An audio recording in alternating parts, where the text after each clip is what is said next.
Hello, good evening. Welcome to Northeast Window. Northeast Window na sandok sa Northeast Talukta. Jan MAIBAM na taram na uchari. Matang mitolopa tongan ba isu singi matang da kananin na ba semzariba platform. Northeast Dialogue si thamzariba kanaba topic ti. We deserve a popular government. MP Bimol. Koi manipur ki praja sing na koi popular government na mase thambiyo habagi pose dama koi presence rule chalai khraba matungda. Talagal aiba demand amakak oribani masigi matang khongjang sing junction ki baso khoi mayam sudum thengna bire hauzik fawda popular government se sema ngamdabagi pot amakak leiba makhoi gi VCP site magic number leina hauzik popular government ama sema ngamdaba marakta khoi gi same gani khoi unity oire same nabagi khoi gi thorang punamak loire habagi pot amakak su thamkhiba su lerabani adubu hauzik fawba sema ngamdana leiba habitare कोई August की date 13 दा president's rule से 6 month complete फार मतुंग दा another 6 months अमा मो कोई extend तो बगी वाफम से कोई फोंग parliament ता कोई फोंग दो की बसु लाइरा बनी but अदु इतारा गदी popular government अमा सेम बसे प्रजामियाम न deserve तो उतारा गसो कोई सेम बंगम दना लाइरा जा है बगी पोस्ट में जो बसे president's rule से extend तो की तारा गदी कोई सेम बंगम दबगी पोट अमा खक लाकपा मसिदा कोई inner manipur parliamentary constituency की MP ओरिबा ओजा बिमोल अकोई सम नंगरांग से माकी के सामथोंग दा लेबा युमदा खोगी ओजा सिंगना खोगी मखोगी रेगुलेशन गी मतंग दा कोई खोंजंग जंगसिलेबस की मतंग दा प्रेस कॉन्फ्रेंस अमा कक्ता फोंदो की बनी फोंदो की वाफम से खोगी फ्रेश खोगी प्रजा सिंगना पामिबा पॉपुलर गवर्नमेंट से खोगी सेमबा ngam ओइ तारागदी खोगी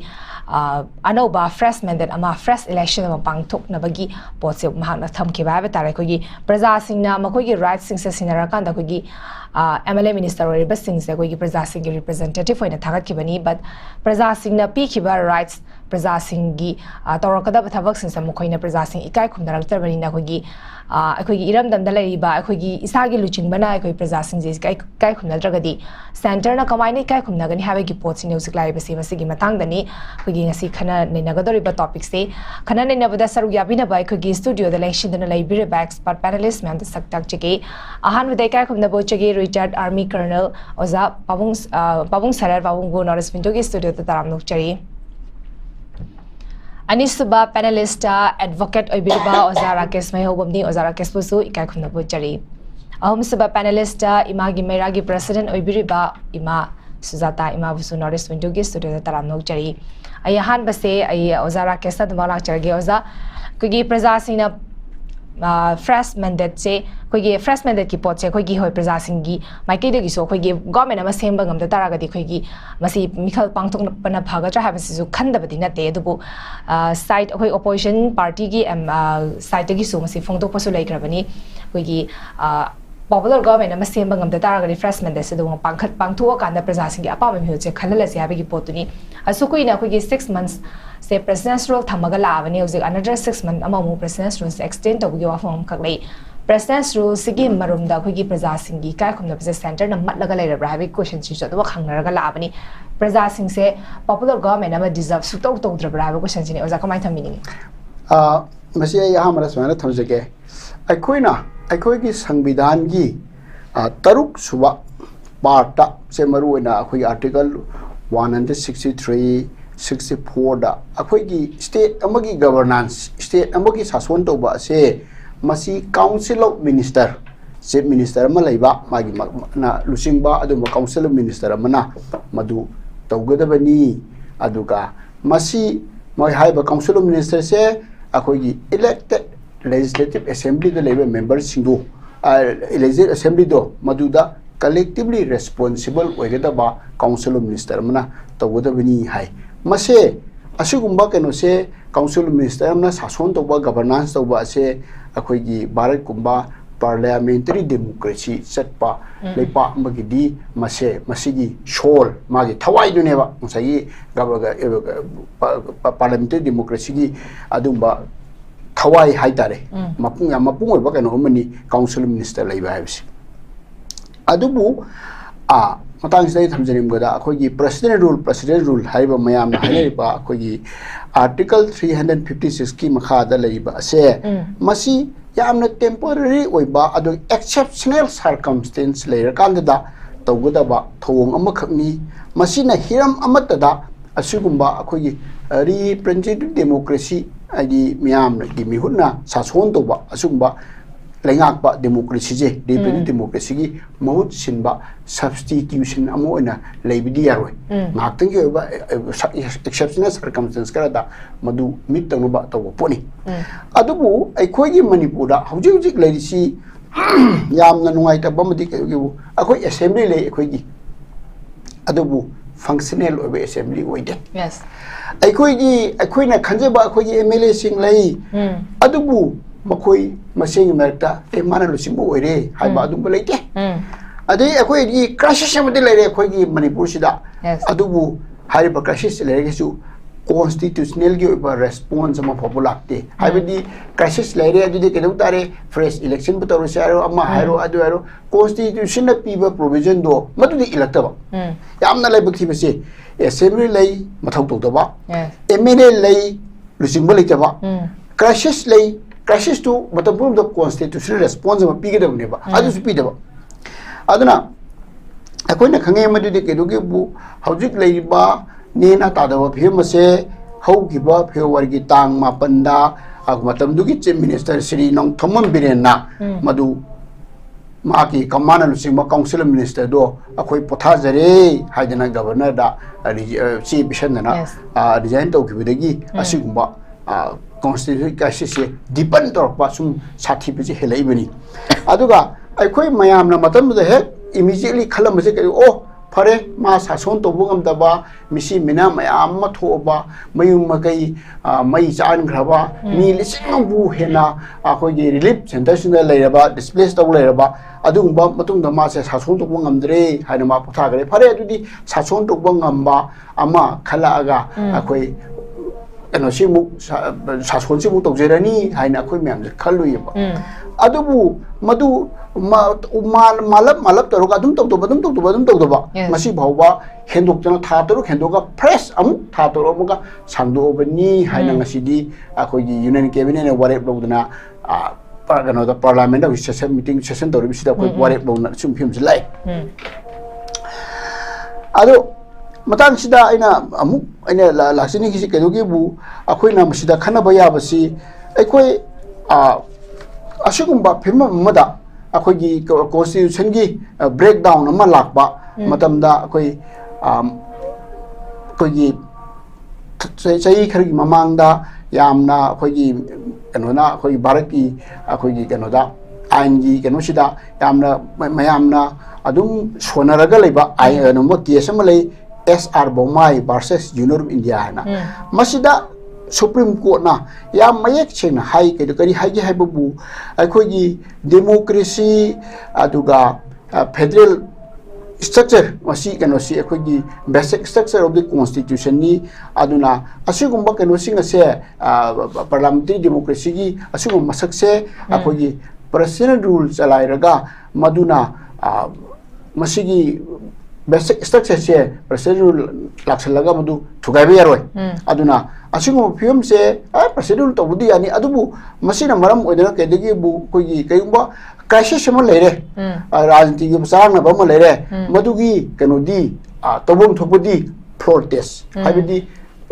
parliament da natrage assembly da madu kanana masing henalei kamai to habdu product uthoga test tawga tawdabani adu natre hargana fresh election tawdabani adu na tadana akhoi gi bharat sarkar na president rule chalaidana miyam gi hak matpa adu tawoidabani haibase hariba SR Bomai versus Union of India da macha khaina i aduna hojik akhoi gi manipur da hojik koina mayok neriba kanu asisu hojik crisis asisu kedogi bu aikoi Bharat Sarkar na masi leiriba akhoi gi constitutional ki values aduga Bharat ki Supreme Court na haigiba tagiba rai sing kari sing mayam du ille haraga yamna phajaba mongda masigi kanu ase crisis ase lotion gedagi aduga constitution bu akoi mapung phana chana hangedagi haibudugi kanodadi kitang tayona ba mong mune hujik lady se aduna hujik lady ba kanwa se akoi gi manipur thoi ba thok se asung ba thong kano su assembly chu adum hingli chari adum thamba aduga email le ye ma thok to hondaba asung phiam se akoi angang singi lairik ta tamba yaba akoi clear cut case of constitutional background haradi tu asung manipur gi phiam se asini haina tungda soidna lairik ta muda yaur ka da phiam mani haina hamrok thumjik okay am present thambikre jana ai mathang se ima sujata dalak chigi imam koigi presence rule 6 months amo extend to ta gadi koigi 2026 ki January the 13 da mo masi mapung fa ga dore bani koi miana panari se 2027 da dia koi election lakpagi porang khak ne but adu itara gadi hojiki lai ba BJP sarkar have tare koi da karigumba 2026 ki 6 January sida amo kaigumba popular government ama semba ngame haina khan taragadi moina chalai dore pese only 1 year khak oiduni adu taragadi hausi popular government ama su semba ngamdaba adu matam do sem taradi 1 year da kari thabak no koi taw dore pese habi porang khangni lai pese irang su president rule sida koi meyan thaja pathama mi pese irang se amna thuna koi lerami ba sarkar no lotion bang ngamdaba na president rule na mu lotion bang ngamadra koi gi matik chana koi gi action sing se lokhala ka driver gi porang khase meyan thaja ro bani adu adugi ona taina badai tare koi miyang expectation versus reality ki tapta lakpagi porang khak leire hause umarak ta so popular government system gani habagi posi yam thamami sem basung ngamdana adumak leire adu itaragadi hainari ba koi fresh mandate se si darkar yam oira bra tawbuna faraga tra habagi posi ni ima kamai thamini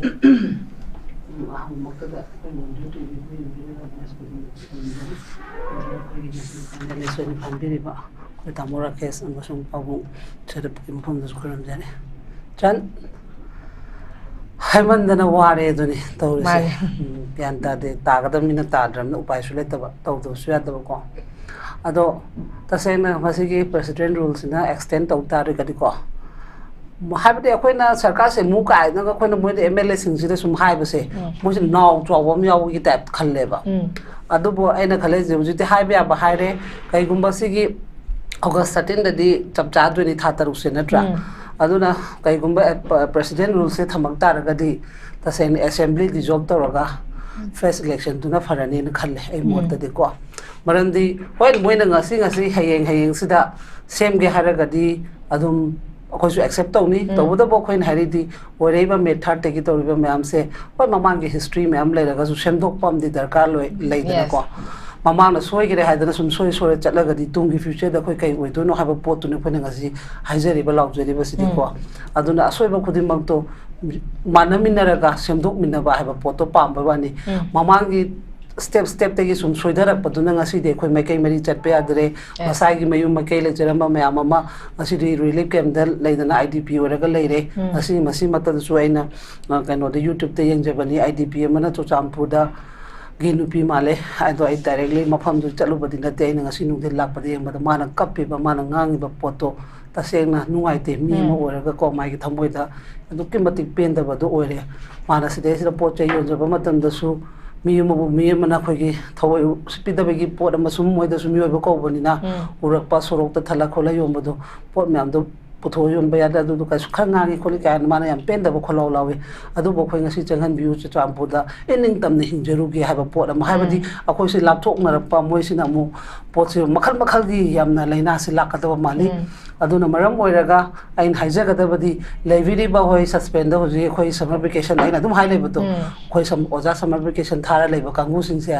amung tang di summer vacation du loire matam ko hayeng august ki tang traum du di loi toini aduna adu loading em mang sida amutang ngasi kapi ba lawi ba mem sigi minung si yengaga ngamaga na tawbiro ko na da patient biro ko claim tawbiro ngamoi da bo raga di koina ngasi pamai ba poti mai ge wakhal da di tasena koina parliament da moina president rules de extend toraga su tasena assembly dissolve toraga kano tawbiyo haiba pose masigi voice oina kodi aigi one di changjaning na khalle ko maramdi moigi sananing ba drama mam sem hemale center masu state na tawbiyo mam se dum hanjana haile ba koi ta mi ba ngatani ꯑꯗꯨꯕꯨ ꯅꯣꯏꯅ ꯉꯁꯤ ꯐꯝ ꯅꯥꯏꯕ ꯑꯣꯏꯗꯅ ꯐꯝ ꯃꯨꯟꯅꯔꯤꯕ ꯄꯣꯠꯇꯣ ꯑꯩꯈꯣꯏ ꯂꯩꯔꯤꯕ ꯉꯁꯤ ꯃꯤꯔꯛ ꯀꯞ ꯃꯤꯂꯥꯎ ꯈꯣꯟꯅ ꯅꯨꯡꯇꯤꯒꯤ ꯀꯞꯄꯤꯕ ꯆꯧꯔꯤꯕ ꯁꯨꯁꯥꯏꯠ ꯇꯧꯔꯤꯕ ꯃꯌꯥꯝꯁꯤꯅ ꯀꯥꯍꯟꯈꯤꯕꯅꯤ ꯍꯥꯏꯕꯗꯣ ꯀꯥꯎꯕꯒꯤ ꯄꯣꯠ ꯂꯩꯕꯁꯦ ꯌꯥꯝ ꯅꯨꯡꯉꯥꯏꯇꯦ ꯑꯗꯣ ꯇꯧ ꯇꯥꯔꯒꯗꯤ ꯗꯤꯖꯣꯜꯕ ꯇꯧꯔꯒ ꯑꯅꯧꯕ ꯐꯦꯁ ꯔꯤꯂꯦꯛꯁꯟꯁꯤꯅ ꯈ꯭ꯋꯥꯏꯗꯒꯤ ꯕꯦꯁ ꯇꯥꯅꯤꯅ ꯈꯜꯂꯦ ꯍꯥꯏꯕꯗꯤ ꯁꯤꯁꯤꯅ तसेंगना मोइगी वखलसिदा सुमाइना सुम था तरुक तरुक एक्सटेंड तौरगा लेरगदीको अखोइसे दुम या कानरोएबा दो सोपुदी यंगना रसी हायरगा अनोबदु लाहलगा इचाइ सु म्याम लेबा निंजनिंबा म्याम अमा ले अदुगा मसि तौनिंगे हायरगा सु तसेंगना लेबा निंजंबा लेबा पुनुसिजबा म्याम सिना मुकीरिसिना हाना पाइगिबा म्याम एमएलए ओइना लेरिबा म्याम अदुगे कैंडिडेट ओइना चोंथोरपजु हुजिति वोट से तसेंगना पैसागी वोट ओइना तौरे मसल पावर मनी पावर हाइबतो अदु वोटो अदु ओइहि तारगदी हंजना मु वादोइनिको अदुना आइना ngasi की डिस्कशन की थ्रू दा आइना मीडिया सिंग प्रजा सिंग दा हाइनिंग बदी अखोइना ngasi लेरिबा फिबम से अमुतंग दि तिन योथरगा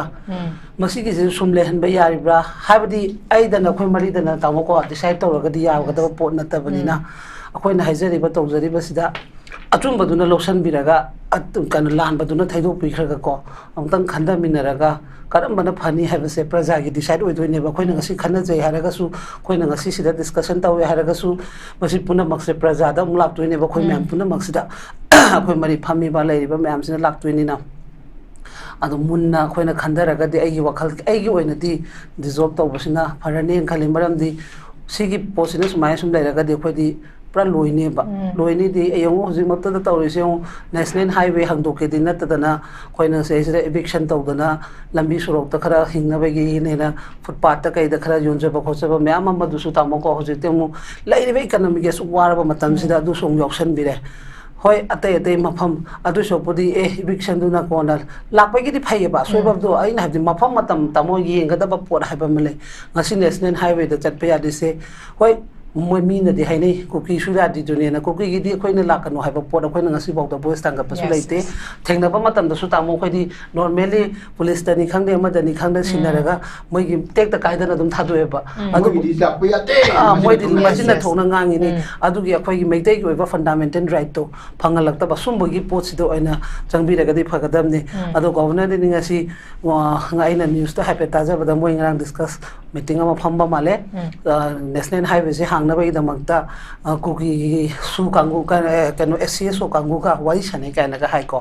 मदु तसेंगना कोइना प्रजा मोइना ताबदा खतंग नुंगाइतबा हाइतारे मरमदि ओइरेबा पोसे कनाना चुंबनो कनाना लांबनो चुंबा लांबा तोखरगसु अखोइगिदा लांबोरगसु अनलीगल थबक तौबदुदि अखोइदसु दुम पनिशमेंट फंगोगसु काइदेबा मोइगी नेशनल हाईवे मिप लेरिबा रिलीजन 53 55 सिना लोइमक चटपा यारगा मैतै अखोइतर चलबा मसिदे अखोइदा हेरासमेंट अमनेबा अखोइगी राइट तो मंगहनबनेबा अदुगुंबदुदे यारोय हाइदना सेंट्रल फोर्स मैम गाक्तन खोतन ए मैतै नु चलो हाइदगे मोइद वरी सनरी यानबा खरा यावी यानदबा खरा यावी मोइसे सो कांगुदो का हाय अदुबु पोतुदा मोइना हाइगदबसि नोइना अतै अतै नोइगी क्राइसिस तोंगामबम लेगसु नेशनल हाईवे सिदि अखोइ केनोनी अखोइना तौरिबा कंट्रोल सिदा नोइना याबम थोइ याद्रगा लम हेलप मिदो मदुगी मथक्ता पनिशमेंट पीनी हाइबा पोतो थमदेबा अरमाइना थोपल स्टेटमेंट खरा सुएना ngasi एन मीडिया की थोंदो आइगी यूट्यूब ता ताजबनी अदुना तौरेबा कंडीशन मैम से तसेंगना आइगी ओइनदि यामना किनिंगाइ ओइबा पोट अमो ओइरे हाइबा पोटुनि मरमदि लैरिबा खोइगी सेंट्रल फोर्स मैम सिसु सीएसओ कुकी की मखादा लेबिगी टाइप मोइसु उरेको नेशनल हाईवे थीम कनो तोबो ngамदबा काइसे तो अदुना सुमबा खोइदा सुम हेरासमेंट ओइरेबा खोइदा सुम नमधरेबा पोटसे खलगा प्रजाना अमुतंग दि मिकअप थोगा को हारिबा इचाइसु लेबा निंजनिंगबा मयामसे अमुतंग सेंजा थुमजा पुनमक तो थादो मिनरगा आइगी लोहोंबगी पपांग पेरपा आइगी लोहोंबगी कोइलास थाबिबल ओइमा तो थोगा को कोइलास तुदि आइगी इरमदमसिना लेरगा खोइना टेक्ता काइदना लेरकांदा द चामरक थाबेबा ngasi अखोइसिना पुलम मांगिबा तारगदि मदुगी थाराइबा कोइलास तो कनामता चपिनिंगाइ लेरोय मदुगी युम साबिरिबदो कनामता लेबिनिंगाइ लेरोय अदुना फर्स्ट प्रायोरिटी से खोइ कराइदा पिगदमनो इसानि साबुकन के हाइतारगदि मसिगी तो थोइबा थौदोक म्यामसिगी खरा सेमदोकपा मा मथौ तायेबा अदुना मसिदंग आई रिक्वेस्ट तौनिंगे हामबिगी ओइनदि ओके यमजन थंबिख्रे इमाना अखोगी नेशनल हाईवे की मतंग से अखोगी कोटुगी साटिगी फोंदोरपगी मतुंगिना अखोगी सेंटर ने यामना कन प्रेशर पिरपना मरम रकन मोइसे that 29 da moi gi oi ba khugi mi fam ma ka kang popi da pang thokani habi ki porang khausu ngasi khui ngarang tholaki ba press release ma ka ta khui phangdoki be le rabani ai babung SARAT talak se ge babung khui gi praja singna right sina khri ba khui gi representative sing hai tare legislature sing se khui gi hau se link da dumak lai bani mo je resign to busuna te assembly dissolve to gi posong zik magnate mo khoi je dumak mo gi phangphom thokpa benefit sing di phanga ga dum lai bani hojik se tawbata boy khui gi linga sem da ba government lai ta ba duga adu khak tane hojik lai se masida lak saning se khui representative sing se khui gi lai na kanam ta lai se ta gi ta khui hojik se bureaucrat officer sing na khui gi lai ba se chalai ra ga lai bani san tan se pabung khamai thamini han wakta ai no RAKESH amasung SANUPI SUJATA amasung SANUPI boina ikai khunu usari manipur de thui ba thok se india gi mamata da amasung world form center de BJP pale manipur de pale adu majority su le government sem bangum da machi bu karama makhang democracy no democracy ki meaning se manipur de leitre democracy is a government for the people by the people aduna akoi praja sing elect to ki MLA ngatan nakhoi na karigumba lepaki bi issue sina moi makok da thabak ta priority 1 whatever dinga si manipur thoi basi to moi india government na amasung Narendra Modi na phajana khangi ainu chuna ham hajagre akoi manipur ki phana be singse bokien chengde lamcha saje sumde corruption ki mahik mat boi aduna moi matik chadi ai si india government matik chadi na mo si lothoga central government tham bani ne matik chaba sigi akoi manipur to si Nagaland to buya pre Mizoram to buya biang si masi to bungam moi akoi si isagi go gas mi moi thing bagi gas tuma akoi courage tuma yaugre isam jam na harabada Indian constitution bu India government housing nga misali bro constitution na maire ground na to pam sale atopa man national emblem di chaite be majority have the truth alone triumph have the atom boten joyo have ne hojik India da aran boten joyo ile re India ki example si Manipur da koi ki Manipur ki larik la suma pung phan haita haitare hojik MLA si miloi bisi ai maming ka panjab ro class 10 pass gun de bana chief minister new moi re ko minister di phane am re ai phajane khangi aina manipur se itihas se kunthra am le by sector ga manipur history se kana na kala no se thi aina yamna spying oi bi wana te mi gi phate thi bi wana te masa si matik china da sa de se khangje ti ma si de that is the main drawback ne ai se isani sa ji matik cha bra cha de bra aina pai ri pham ji matik cha bra cha de bra aina lori decision ji matik cha bra cha de se isani tum de khanje ga de bani pham nai ba mo oi ga di wa ngang ba si yam lu ye ba ko yes masi aina wa ma shoi ki bata whole bari praja se madin impact se adum manipur history de le ho do ni assembly the example em haije ke hatne upai le ti ne sile le thwe ko hatne upai le ti ma assembly of thok re loi na whole manipur ai na ko ni ta hoyi ai sidri bo ji ai mukana hairi sine ba no wa laga mu ai du hai di nam hai adum ba mi bu kanan be phar to du no adu khudum am ta ga hai ke india ke level da mu hai ke ba handak Narendra Modi sina September tang tara tu mai sai 75 sure ma sina 17 de resign to di India ki history de mai maming le hokani ma na kari gumba resign to droba India ki history de mai maming lai roi hai ba sai phajan hai jeke bioi ba se India ki prime minister tara mari sida mi ani khakte ni nga sibok da khoni ningjing yu se tara mari se ningjing de boya ani khak oning de prime minister oning de maming di India ki history de lai gi ni JOT Basu ka Shankar Dayal Sharma ga mobani prime minister or su mobani oning din o hi de ani sini aduna ai ne yam sang hai dro su India de hoji Manipur top ranking ni akoi de phate bad number 1 oi corruption number 1 ni PR ji tara ma thorak India de tara ma thorak le si Manipur i hal han and ma sian pu thok pani aduna masi afoba nati akoi matik cha de kudum tara ma thorak su ba phate bagi number 1 ne akoi se aduna aina yamno khang haibi wanati aina hajabati PR se president rule se soidna hantak atum thangane ba yo kanati maram di cabinet decision ne lograba adu moina assembly kanoda Lok Sabha Rajya Sabha da thamdoi neba adu cabinet decision is in the highest decision making ni lepak sigi damakta di makoi na manung da loki ba da parliament da wara su che Lok Sabha da Rajya Sabha da mon discussion ta tawraga ahing no yai da wara kari da mon 100% lakani adu da ai ni yam nuai ta ba mana akoi manipur da wa si hanjan na kana da si yang ngang kana da discussion to ebo akoi na aina na mu hajagre ko kari mu khabar da kana no har ga mas headline chi da kun discuss to ro che akoi future present chi da akoi lai bi command crisis management che command lo fokani command lo singani adu future plan win khan che akoi da shoi ba che haning ai le shoi da aduna ai yam sang hajagre wai 27 day election che pangthok pu ye na pangthok tu ye President Rule say na nawa hajagin chahi manga mu thamati Manipur da shedrilam la ka na koi bhap ta ti bising je khar bhap ta na phe Manipur da di MLA lai bi di ai da di akoi gi damak ta di chorok lambi sin na bani paisa mang na bani parja di kho mi tax myam si moi na chai da ga tawri sini moi Manipur MLA di contractor si wai moi number 1 contractor contractor wai ba moi akoi corruption gi virus ni aduna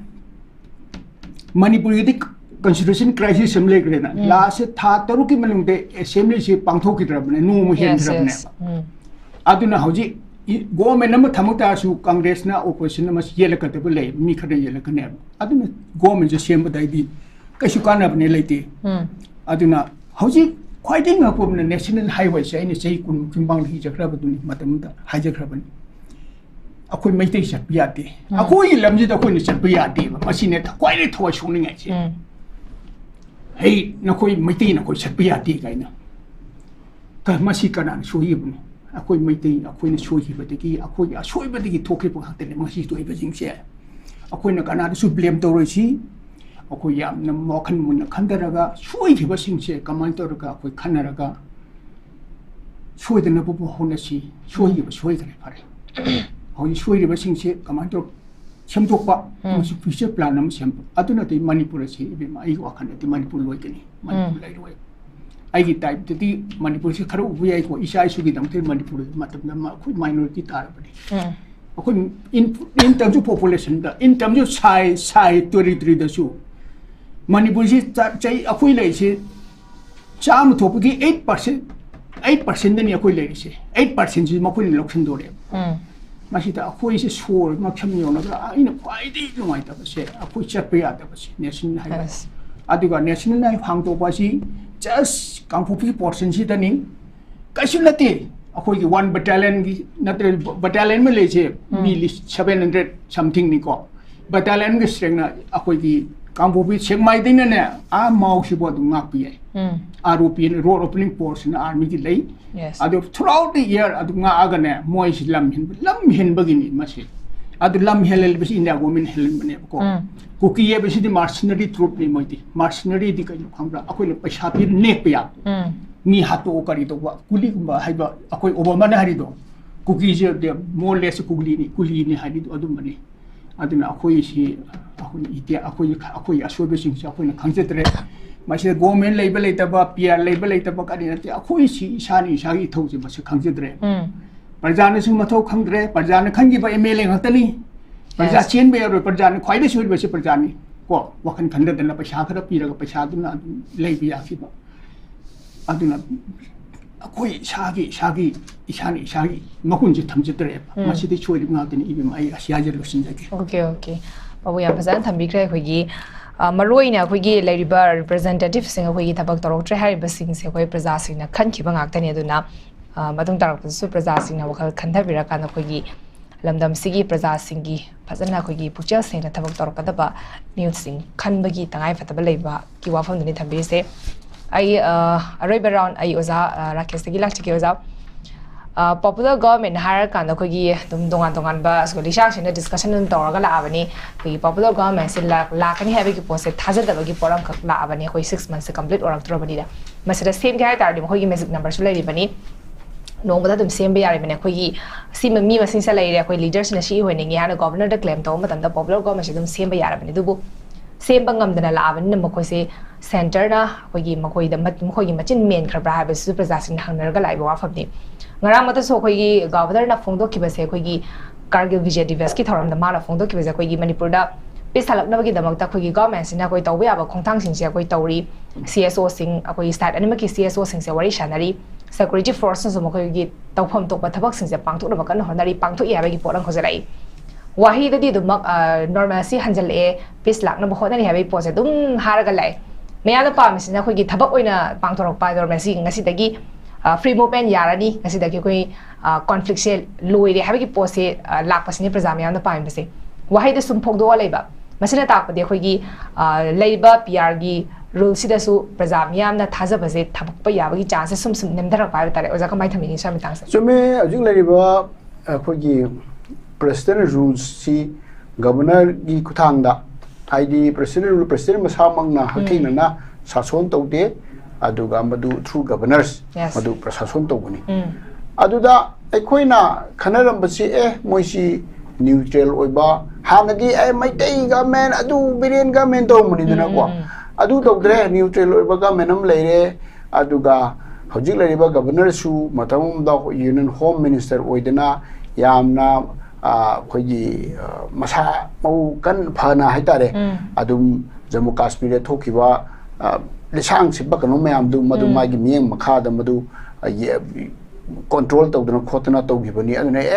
ꯃꯁꯤ ꯀꯔꯤꯒꯨꯝꯕ ꯑꯩꯈꯣꯏꯅ ꯈꯟꯅꯕ ꯈꯟꯂꯤꯕꯁꯤꯡꯗꯒꯤ ꯍꯦꯟꯗꯣꯛꯅ ꯀꯔꯤꯒꯨꯝꯕ ꯈꯔ ꯇꯧꯔꯛꯀꯅꯤ ꯑꯩꯈꯣꯏ ꯁꯝꯅ ꯍꯥꯏꯔꯕꯗ ꯃꯦꯖꯤꯛ ꯇꯧꯔꯛꯀꯅꯤ ꯍꯥꯏꯒꯨꯝꯕꯅꯤ ꯍꯥꯏꯗꯤ ꯃꯦꯖꯤꯛ ꯇꯧꯅ ꯃꯥꯅ ꯀꯔꯤꯒꯨꯝꯕ ꯈꯔ ꯇꯧꯔꯛꯀꯅꯤ ꯍꯥꯏꯅ ꯃꯌꯥꯝꯁꯦ ꯑꯁꯥ ꯌꯥꯝ ꯆꯥꯎꯔꯨꯏ ꯑꯗꯨꯕꯨ ꯍꯧꯖꯤꯛ ꯐꯅ ꯀꯨꯏꯔꯦ ꯐꯦꯕ꯭ꯔꯨꯋꯥꯔꯤ ꯊꯥꯗꯩ ꯃꯊꯪ ꯂꯥꯛꯄꯁꯤꯗ ꯑꯗꯨꯕꯨ ꯀꯩꯁꯨ ꯒꯕꯔꯅꯔ ꯔꯨꯜꯁ ꯃꯥ ꯃꯁꯥꯃꯛꯅ ꯁꯥꯁꯣꯟ ꯇꯧꯔꯕ ꯐꯥꯎꯕꯗꯁꯨ ꯑꯍꯣꯡꯕꯁꯤ ꯏꯔꯥꯛ ꯂꯥꯛꯇꯕ ꯑꯗꯒꯤ ꯑꯃꯨꯛ ꯈ꯭ꯋꯥꯏꯗꯒꯤ ꯑꯩꯉꯣꯟꯗ ꯅꯨꯡꯉꯥꯏꯇꯕꯁꯦ ꯑꯩꯈꯣꯏꯒꯤ ꯔꯨꯂꯤꯡ ꯄꯥꯔꯇꯤꯒꯤ ꯁꯦ ꯃꯔꯨꯑꯣꯏꯅ BJP ꯍꯥꯏꯔꯤꯁꯤ BJPꯅ MLA ꯃꯁꯤꯡ ꯈ꯭ꯋꯥꯏ ꯌꯥꯝꯃꯤ ꯃꯣꯏꯕꯨ ꯁꯧꯒꯠꯄ ꯃꯣꯏꯒ ꯆꯠꯃꯤꯟꯅꯕ MLA ꯈꯔ ꯑꯃꯒ ꯌꯥꯎꯔꯦ ꯑꯗꯨꯗ ꯃꯈꯣꯏꯁꯤꯡꯁꯤꯗ ꯑꯩꯈꯣꯏ प्रजा ꯃꯌꯥꯝꯁꯤ अपंगबनी हाइना खनबगी मोला खंदी मोइना अखोई सरकार थुना सेमनी अखोई लुजिंगबगी येनब लेते हा अदु तौदी एदा तौदी हाइबा अदु अखोइना नाहावाई थेंगरपददी कनोसी सरकार सेमसी फाइरिबा मसिंग यामबा पार्टी कोalition ओइग्रा मोइग्रा मसिंग यामीबा कांगुदुना मखोइगी मरक्तगी अमना लुजिंगबो ओइदना आई लुजिंगबो ओइरे आई माबु सपोर्ट तौरगा माना गवर्नर क्लेम तौदना यस अजे मसिंग असुकना सपोर्ट तौरबनी आई परेंग लेंगोसु लेंगागे मी म्यामदो MLA म्यामदो आई सरकार सेमलो आई तोगे हाइबसी क्लेम तौरका मदु गवर्नर नो हाइबे याब थबंग नतीबा अदुगी गट्स लेबा अदु माइना आई मयामसना सपोर्ट तौबो लुचिंगबनी हाइबसे हौजिक लेबा मसिंग यामबा कनोसिंगसिदा BJP कनोसिंदा मदु हाइबा ngamba मी लेतबा जानेबा अदु लेतबनिना मोइना या मोइगी वाहिदा हारगने अखोइगी लुचिंगबदिने सेंटर दगी मोइस याम डिसिप्लिन लेबा हाइबे इनबा अगी मोंगदा मथक्तगी खनबिरकदबनी अदुगा अखोइ येनबा लेबिनति हाइबा अदु मसिमक्ति आई ममांगदा तौरमदुगा इखेन खेनेबा पोनी अदुगा मखोइ तसेंगना मोइ मयामगी मरक्सिदा अदुंबा मसिंग याम कामुना सगतपा मी अमा मसाना अखोइगी मयाम मरक्तगी पोक्चर को लुचिंगबा हाइतारेनको अदुमाय लुचिंगबा अमा होदा तसेंगना लेरदी मैबु फिने कुपगा थंबा यादबगुमना अदुम थोरकरबा yes I लुचिंगमनी I मयाम सिगी me मसिंग कुनि थोइगी कुलुमदगी कुमंगागी कुथागी I लुचिंगबने हाइदना मसाना अदुम emerge तौरकनी मसिंगना हाइदसु दाग थोरकनी अदु लेतबा अदु लेबा ngамदबा अदुना मसिगी कनो प्रेसिडेंट लोन सांगोपगी करिगी मयामसी आई लाइबनी हाना हानिंगी एट द सेम टाइम होय यारे अजि कनो तौद्रे प्रेसिडेंट लेरे MLA सिंग करिगी अजि अदुबा इलेक्टेड गवर्नमेंट हम लेत्रे लेत्रगसुने अखोइगी MLA सिंगी मरक्ता मकोइसी लंबी कोलास थाबा नोंग चु यु अखोइगी पोट होल खदा लेपा खर मेनबा नोंग खर थादाबा असी नत्तबा असी दगी वांगमदा चलगा हजिक लेरिबा इरांगसे लोसेनबो यमदा अखोइ सि तौरी अदु तौरी दा तौरी सुप high हाइदबा हजि हाइतब्राबा masi mak ai na hani ngi masi moi adu gi de makta thabak to ba adu gi de makta akhoi praja na uba mongda moi na harga akhoi manung dam honari poni manung du ubu do ai pam je de miyam khangna ai khoi na masi tawri haibe se masi khangna akhoi thabak to darkar le masi gi irang je lo shenaba gi de makta moi na na du percent lo shenba ngam dra baw da su adu su to bu ude adu ga lo ching ba khan ba su ude aduna adum akhoi gi matam na ma pujara ani akhoi gi di kano assembly dissolve to tribunal tolo bhangi aduga manai masan ka ke mayam gi moisi tolo ki mathakda moi gi manai masan ka ke mayam du gi chu tongan du ba sha mayam piraga pulap ona chok tong pi bine moisi adu mayam do phangi ni na adum pentho adu du pentho oga leiba adu oi gi mong da leibo no ui adu masi akhoi gi apun ba praja mayam gi di laibak thibani aduna aidi khwaidagi hujik enona jo habi gi ba akhoi gi fresh mandate loba election toronga anoba akhoi gi hujik lai ba praja gi expectation du meet to ngam draba asungba kanu singje akhoi gi mu singje tok thoaga thauna leiba machang akhoi gi machang leiba adungba mioi sing khalaga anoba kanu tobuna hena akhoi asumoi gani hanai thamjani okay am bazan thambi kra khoi fresh mandate yo hum se khoi palakpa matamda mamangda BJP ki state president as hozi election gi matamna te first priority sem hoyo nadi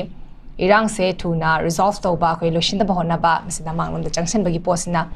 first priority ni haba wafa stam grabani adubu first priority o yara tham khraga su gi irang se losin da bagi da makta khoi gi yam effective foi ba step se khoi lokalak pa u da ba ha betare khoi hoi manung da local lam bai ai adubu akhoi gi praja sina ba ba de khoi gi yam transparency leina praja sing khangna koi effective ga the best steps sing local ko de praja sina ba ba se ai ma SUJATA da lak se gi ma khoi gi mamang da the ki 2025 ki khoi February last week mass first week size the governor appoint to bagi han ba steps khoi gi arm sing se khoi surrender to bagi hong ka to ki bani matang se da khoi surrender to se khoi gi asom maitei gi site la ri ba khoi gi license da khoi gi puna first MR da khoi gi senior citizen khoi gi intellectual ma yar kan da khoi gi media gi mang da ha bitare masi surrender to ki bagi pora khosule but high kriba order se khoi nakala ni maktane khoi gi surrender to na bagi high ki base dubu cookie site tagi ha bitare mo khoi gi di khulai surrender to roi kari gi to dun ha bagi pot se amna clear oina phongdora ki balaya bani dubu ngasi faw da koi tampa ki mafam sing da gi tonga tong district sing da ki koi khulai sing da fakat pase asi faw da leptri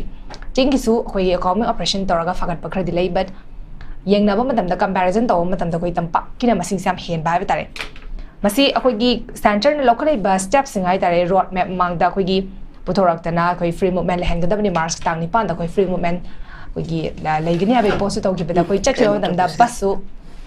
mai thar ga thola ki ba gi post do mak le ra bani doi tani center na local best steps sing ja khoi gi nakal ani mak ta khoi gi side ama khakte do mak il laga chatpa duga maroi na khoi gi conflict se tholak na ba na riba main or riba separate administration taliba union territory taliba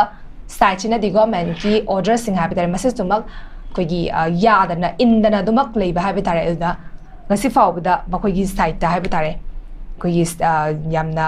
irang se thuna resolve to na ba gi matang da khoi gi lokhat pa ya step se lokhat pa u da ba bitare adu itara ga di manipur da santi hanjala pase adumak tapna legi doribra popular government se dum yana thajab se watle khogi lereba situation sina ha bitare dui tare hoje khoina asa tham doi se kaino president role dagi asa tham dori pasina kaino 6 months da kai tokre no mai ka pakra lep kre habigi potuna dumak yaga doribra ima kamai tamini chan adune khoina su hana de ke hale do ko equivalent thabak tawde na dum hara laura la do maramdi khoi surrender to wasu tawi to ngrang mutta su district manga dara kai lu phagat khi bani ko yes anduna oi gi di dum tawba adum moi gi dana hekta yai ga ya de ga du ya de moi tena order ang ga lo jala sin da koi smai tawduna noi arms phabala ani tu mana ka haira bra sin da ko ado chansi gi pochna peace la kani khoi norman da hanjalani moi na di December da hujur relief ken bi kharga changba hore de haiba changba hobo myam su thamoi pen na mata changma basuna te ko media da kai da khoi na uri ngam tu ne ba ado sigi poche ta se na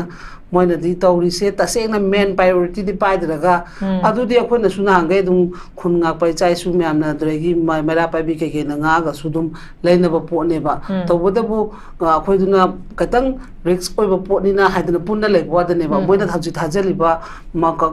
kanu gi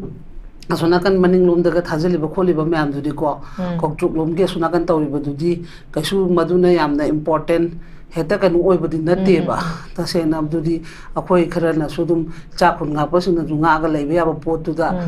sum kanu to bani na punsi si di pamu bani na han to kwa ni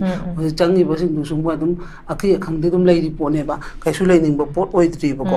aduna sigi myam sina deregi heyeng to champo khoina pam badi ta se na ha ba da swai da to ba valley da swai da to bu si arai ba ne ba khoina he pam zeru ba duna procedural rules la ga di ta se na myam se ani ma ke lan ma mi sing do phaga ko ka na ma to ga chap mana ba equivalent da to ga ma gi na khoi gi mai kai mari gi thingi ba photi mang se mai kai ma to su han hang do rok ta na jiti tha taru phajala abani na sibok da game udra ga tung da ka mai udu no sini da ha maram di moi da huji pok ta power photo te du ga ngarang na 125 ki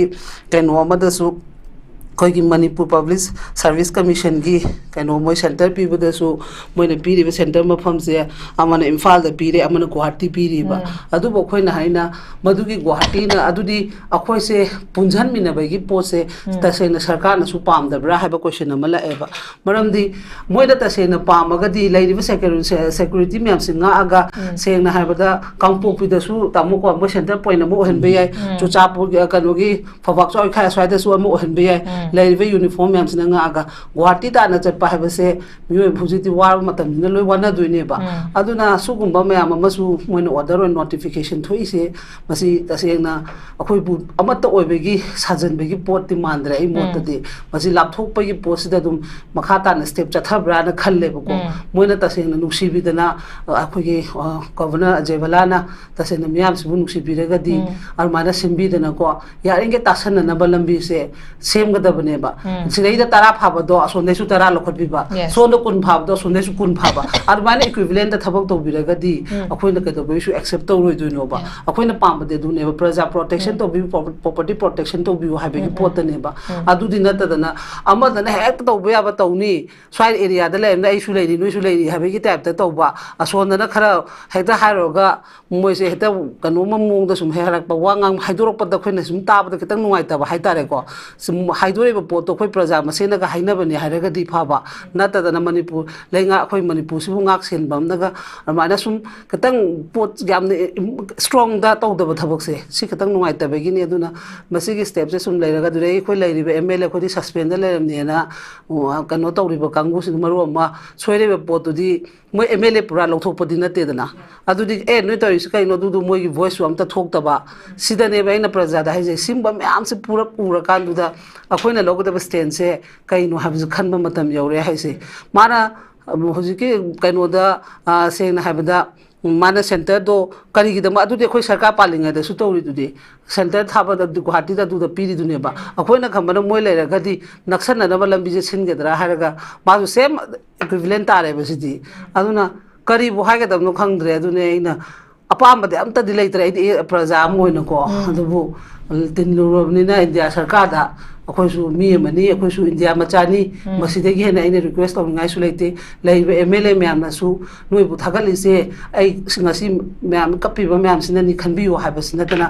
akhoi na bawa photo bu su pai lai ro kitang he ngang ura ga na pha ge pun gi nga ta ni ju to ri se adum pha da pun da na su la e du bu ki bu di ki bide ha means akhoi na ga su la lu ba kem hai je bana te sidi public ama gi voice logom thokpa praja mu or be gi hai gi hak ai gi la right ni sidi ma se da dum khara moina tawraga su ka su to kam nya leite adu tasena masi puna makse ai de khoi gi seis da leiri ba moi gi huji yam ngai na leiri ba esi makha da lebe mla map se moi de ta taninge ba maram di mi gi de heng governor de hai do ne ba noi president rules noi thaman mani ami saga de khuma ka ne wa dak su yo moi claim tor tan ni na ta mo si gi reply se compulsory pirak tro ne mo se sikana na khoi na tro aduna khoi mi sine ba aina nga ga su moi na di saw ba yon da sigi report ma ha bi पीगदब governor चंगा claim तौदरम माई report तब पी ताबने लेब मोई मैम पाब माले प्रेसिडेंट लेबसे मोई कदाम क्लेम तौरते सी पीखलने पीखनी मीदी अमित शाह पार्लियामेंट चाउन फोन गानी नाउकी टाइप तौरीसे अखोई हिंसी अखोई इसाबु कंसी मैतै कंसी हाइतादी प्रजा अखोई लिंजेन मानबा अमन अमबु खोरांग मखा थानदना को नुसिनना अदुगा एमएलए दगी लौबनी खनबिगनु चेंग हुजि पीबसे सेंगना हाबदा कैसु खंगजदबा हलमंदी कहने बीजेपी सरकार ने पीरिनी काइन लेको अदो लेमना पीरिना दुदा ले अदुगी पोसिसु खतंग आइना क्लियर ओहनिंगी मरमदी मसी कनोना मोदी ने पीबनते अमित शाह ने पीबनते भारत सरकार ने पीबनी मणिपुर सरकार मानना पीबो गातनी सरकार हाइबसिदी तसेंगना हयेंग चखरगसु चेंगदु तुम फंगौनी सेंगना आइगी केंद्र की एमएलए दु चखरगदि आइगी केंद्र चेंग फंगरोयना पाखरपीगनु अदगी आइगी केंद्र की एमएलए दु चखरग आइ कोइलास थारारोय पाखरपीगनु मागी पॉकेट मनी दगी अमत नते मदुदि मयाम की लेबाक सरकार मना तबम थोप प्रजा की दमकता बजेट काइथरा लेरब गातनी अदुना मसी मयाम से खमिनरगा अमुतंग अमुतंग सेमदोप पामे ममांग हाजरप अथौबैरा पोर को 13 अगस्त का थोलंग मैम से अथौब क्या यानी लेकटपा मागी पुक्चेन यावदोनेबा अथौबद कपमगनेब अथौब इराबोने कपमदोनेबा खुपान माहिंग बुइंग खुपा लोई थारा तालकनी करिगी लेयना असेम तालकतोने तौनरकनी हुजि यामना अखोय लेबाक निंगबनेना कनोदो तौतु येउ कुइदरबने कसी डेट क्या 28 नत्रा नुमित 10 तंगारे 30 तंगारे उसलक्तोबा मदुदे हमको असेम माना मुक्ति देगे थोलाबग स्टेन ओइना लेपबा लेसे से थालकनी खोलमो लई कटपदि लायरदना खंब्रा अखोइन लई कटपदु नते माय फोटोदा माना पाबदि अखोइन पामजबदि माना चचरम लिचतो चपियो हाबनेबो मोय मेमदा अदु चपंगमदना लई कटपिरकन आइ ngasi so mo haire ninjang bahura nei di tawtoine hu ju yo mai mafam da photo mom thenaraga ko athau gi da mak athau gi da mana thौरी से करी नु खंगद्रे ब मोइदा लै कपना थौब को देबा लेबाक सुबु कन बा माइकै मेरि चलन बा प्रजा बु मिलु दगी पिरांग जेन दहन दबा सिबा ना बा थोन दबा अदु बु कौवे बा थौब हाबसे अथौ बय फोटो द कलगा अथौ बय दु नते बा मोइ मैम से अदु ने बाइन हाइनिंग दे अदुना मदु थोपिरा नु ngasi दगी रिक्वेस्ट हौरी सिनी अदुना मदु की फोटो येंग बदा खोइ वाजरे अथौ बा नसु वारौर मनी अदुना आई वारो हनिंदे म्याम की दमक अखोई तुंगी दमक अना सुक यामना वाना होनरगा थंबिरम सिबम नाबं खंगदना इरम दम दबो सिबा फंग बनते नत्रा अदुगा चन ऐसिदा दुम तोगिंग सिगी ओके इमारी यामना अखोगी थमो सोना अखोगी मैम तुम हाइनरगसु लाबने अखोगी लेरमिबा अखोगी लुचिंग पुरन ओइना लेरमिबा अखोगी अथौब ओइना लेरमिबा सिंगसिगी अखोगी माकी मतम योरप मतम द कोई प्रजा सिंगना निंगसिंग बा की कुमोन थरम पांगतोपकी पोसे दमक्ति तौरी बट तसेंगना कोई कुमोन थरम पांगतोइ बा मखोइदा कोई इकाय खुमना बोली बेस मखोइदा चलबा लिक्लम द कोई तुंग इलकांदा चलकादा मखोइदा कया मुग्यामना कोई प्रजा सिंगी मसागी मरमदम की दमक्ता होटनरमी हाबगी पोत से कोई माकी आइडियोलॉजी से तुंग इलकांदा चटपदुना कोई असेंगबा कोई अथौबा मगी मिथोल फंगखिबनी मसिदा चटपंगम द तारागदे कोई माकी फोटो द नत्रगा मितम द लेकटपना कोई माक निंगजबने हाबगी पोसे दमक यारोदबगी पोतनी आई लोशिलप conclusion point A पाबुंग sir तलाकचगे Pabu पोसे कोई हौजिक लेरिबा कोई पीआर गवर्नमेंट हाई तारे मसिदा कोई अखोई थोइबा कॉन्फ्लिक्ट सिगी मतंग दस कोई इलीगल इमिग्रेंट्स की यामना चावरबा कोई रीजन खक्सु लेकिबनी इलीगल इमिग्रेंट्स होइना तोपा लमदगी चंगा कांदा अखोई मणिपुर दा लेशला कांदा कोई नौना खुंदा लेता सलंबा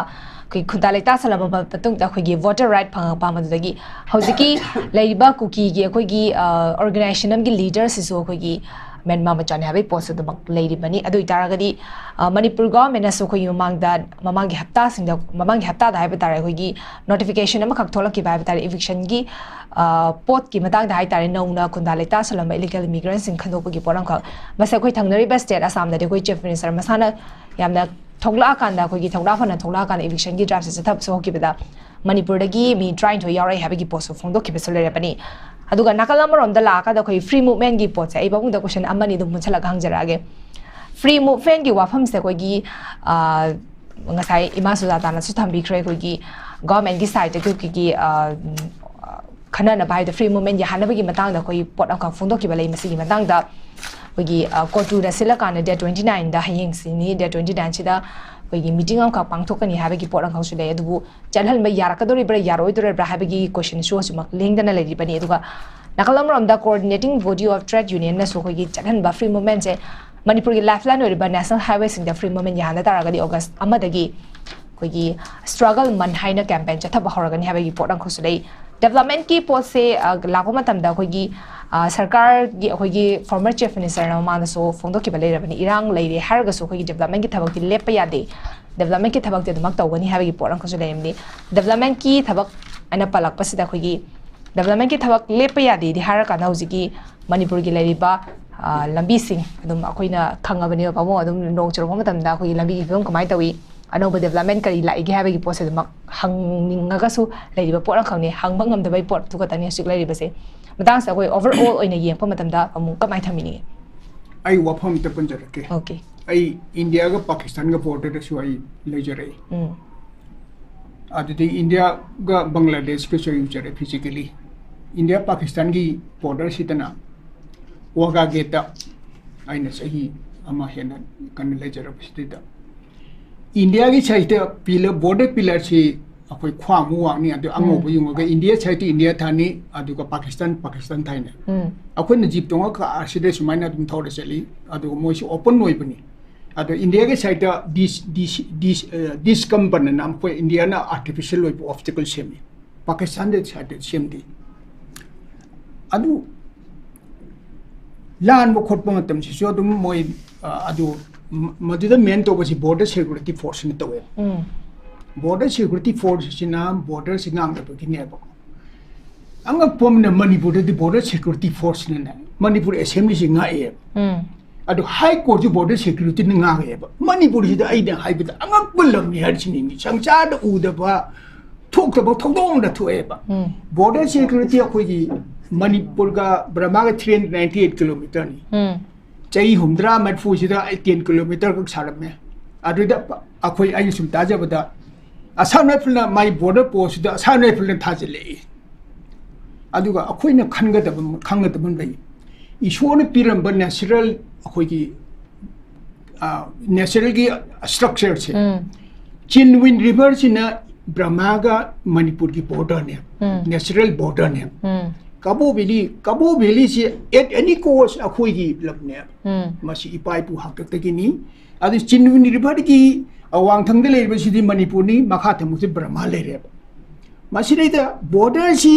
kha ba ki darkar le ti ni akhoi di river si ne ba koi border di masi akhoi na ngasi bau da kanamu hai ba ngam te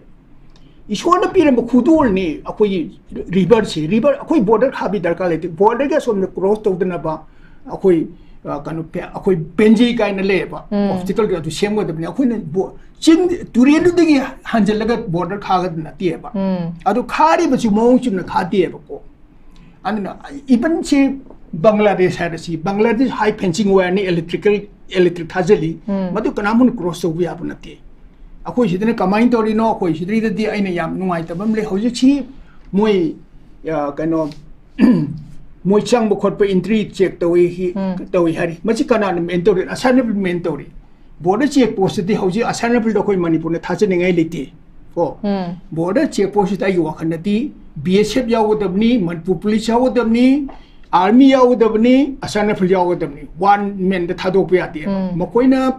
मधु चेक तौबसे सुगे सुमाइना ताने अखोई चही 10 गा निपानी मतुंगदा सुगे ग्राउंड रूल से ngरang नहन थिएने अपना हाइग्रेदना ग्राउंड रूल मुथु गाइ दिएना ground rule थु गाइ दरगा Moina तौरि मेला सिदि करिनो मणिपुर तौरि सि कनानो अदु करामुना कोइ मैतै कनामुना रिएक्ट तौदि कुकी सिंगना कुइने हारि मोइ सुरुल मुथु गाइ दे मोइना थु गाइ बबु चही 10 निपान जे फ्री मूवमेंट द पूरा सिंग हिलेरम बने होटल इम्फाल गा फासिमार की पकेट होल्डर मोई मणिपुर फमनाय बसिंग आई हाइजरा रोय मोई नुवाय रो आई हाइबदा खरा चारा थागा यु था सारगा मोइना था खुदिंग साइन तौबुदो नेबा मदिना पुक्सेन सेंगदबा सिदगी मणिपुर ngasi सबना सान मांगे बने को आइन हाइजेबदी अदुगा हौजिक अखोई काइनो के फेंसिंग तौबो जी यारो इस नागालैंड दे सुमाइनी इमुंग अम लेबा आइन साइंग जबनी मोन डिस्ट्रिक्ट ता नागालैंड दा कोन्यई बावांग हाइबा मासी 49 years सुरे मागी युम सिगिने तंखाय मना ब्रह्मा दे लेबा तंखाय मनि इंडिया दे लेबा अदु कमाय तुम facing तौतोय Nagaland tauti hoji naga sina yam kan hairi moi di same family ni matam ko da 1935 tini India ga kanu ga Burma khaidong na basi 35 mamang de mo open kanu ne fencing lai pana tiap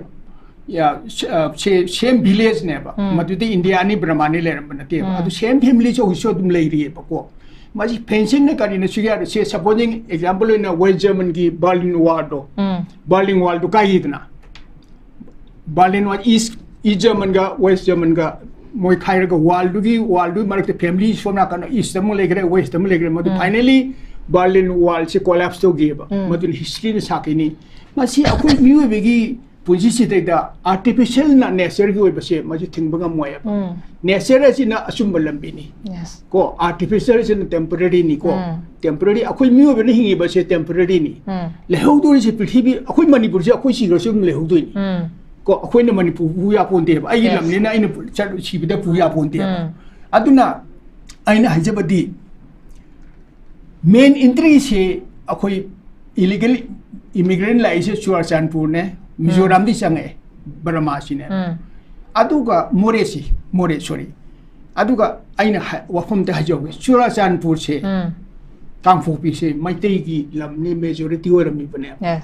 ko matamam ta koi Churachandpur da darma hal ma de lei adegi Kangphopi da su hal ma lei aduga kamaine tawtuna akoi Maitei na sida pulap tasalang ngari dong nangri bno aduga phaja lamduna thadu amaga akoi di mangon jaw hoy na mai di mangon jaw ne akoi khunu go majani khunu di mathong ka lena imo imphal manung sira ngari dong na ma ko adum melere nar panghi sira kari toroga adum apu masa mar pangle lepa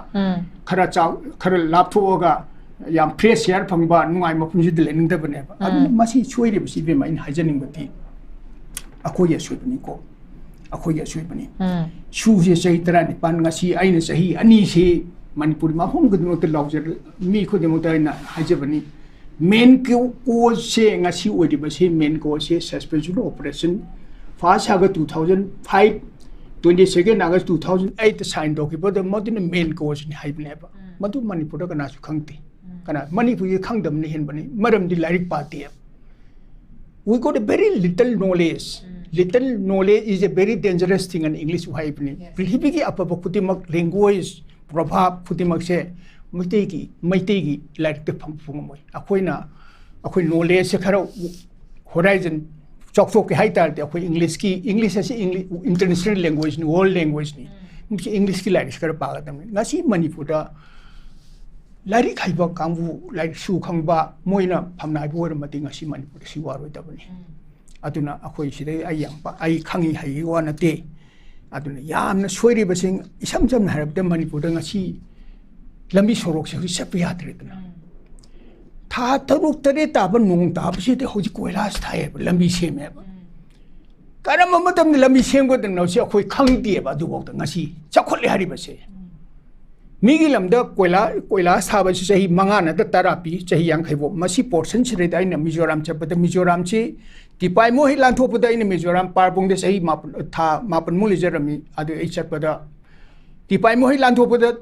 chorok se akoi rajwani mamang musok mo chuk thai ko aina asnga ida ayeng moi village ni ko hari se 300 nearly 400 kilometer na ina thori ba se adu pot hol am bolete Mizoram pot hol am bolete jan ifun mari ko muju paite musok mui aina ngai ba as kai no ne India mo from the sumain de amu de to aina hange adu de Aijol mo phajabadi ai India gi hill station kudimak se India da lo ujare ko aijol mo phajabadi tin dang like paradise mali mathak da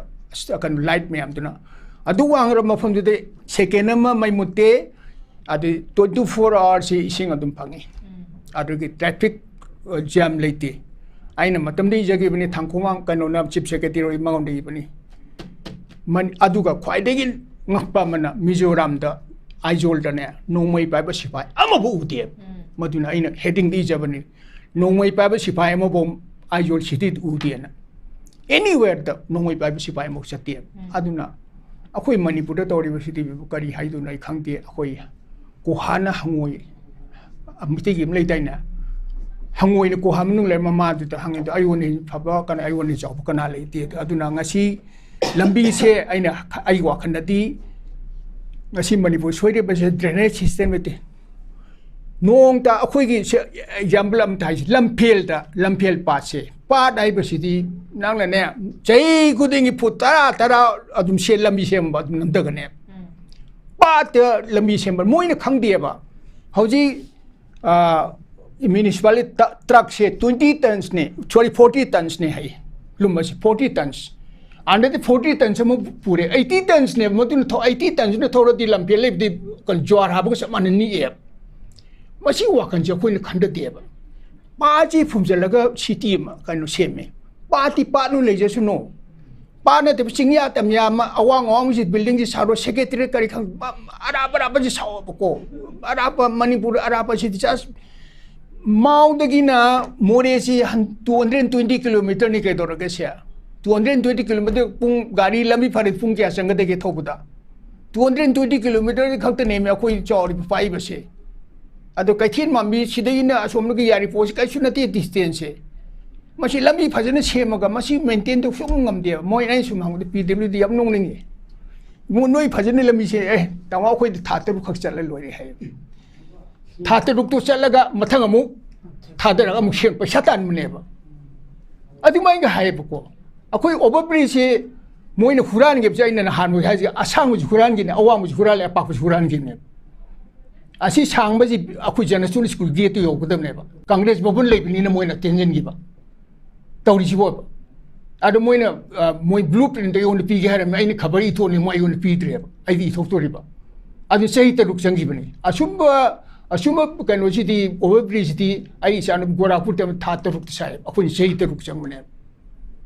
adni akhu di be mai haijabata ai yam haim thoi ai yam chu haining di mi ni siam nung sira moi ai se o aina khanbada aduna akoi punamangna aina hajabati akoi parja khudimangna wakhan nong ta khandamina si next election tawraga kwaide solution di best solution di parja sina bhap ta piraga ne parja na afaba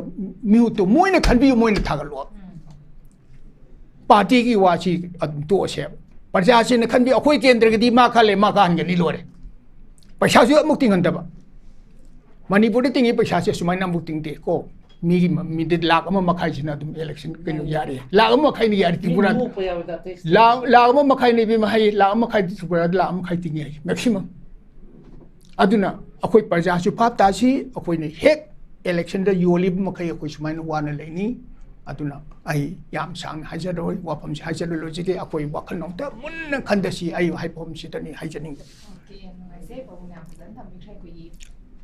Labor representative na athabak toroktre representatives khan ki base ko prajasina ni aduna prajasina fresh mandate pula ga su ki mathang election board ga su ki mi hut khanba matam da ko gi party gi thidana ko gi nga kyeba muscle power manipur da thida bi da ko gi mapung fa na ko gi sincerity wen thabak to ga da ba prajasing gi thabak phajana torok da ba lebak simunu shiba pure leader da have tare masi yang ka da ko prajasina Mute say kan se abo afam ni thambi sem nungai jai pabung asige dialogue tharam se koi mapung fan bagi damakta koi gi ozara case ima SUJATA amdi pabung sarat yam thagar ba phondok chari matasta notice window na sandok saba notice dialogue shinjare meng tabiri ba singbo mukhan na khurun jari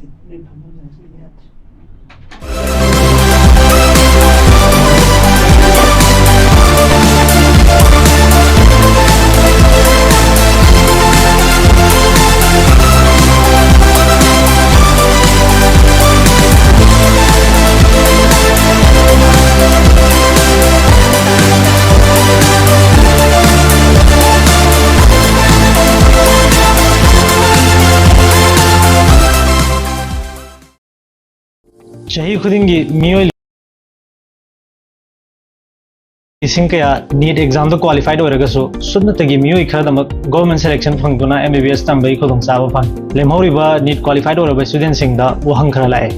makhoi ne MBBS tambagi manglan ji mang phawna roidra makhoi gi damak lambi amata leitrabra lairaba mahairoi singna karamna MBBS tambai agani foreign da chattuna MBBS tamnari se kayagi matik lubagi haibana chingba wahang mam lae wahang singjigi pawkham adu poduna lakchare adomna NEET qualified oraba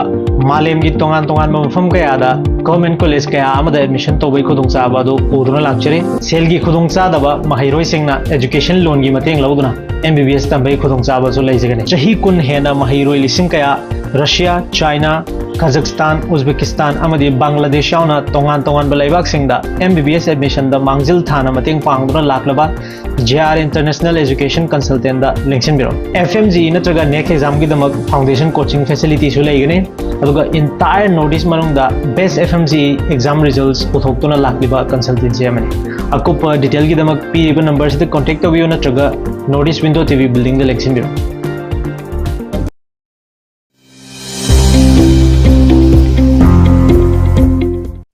Welcome to Uttaranchal University.